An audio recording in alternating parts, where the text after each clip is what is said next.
Hello বন্ধুরা, welcome back to my channel rear social work.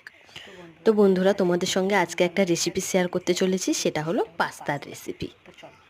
চলো রেসিপিটা শুরু করা যাক। প্রথমেই পাস্তাগুলো গরম জলে দিয়ে সিদ্ধ করে নিয়েছি।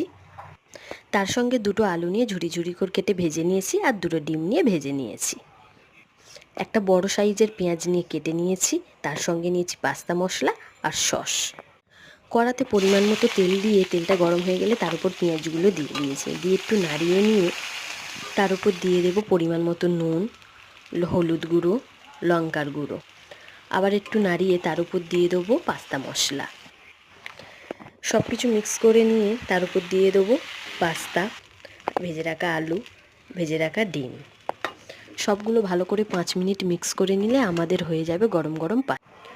তোমরাও ট্রাই করো কিন্তু এরকম এগ পাস্তা। এখনকার জন্য টাটা।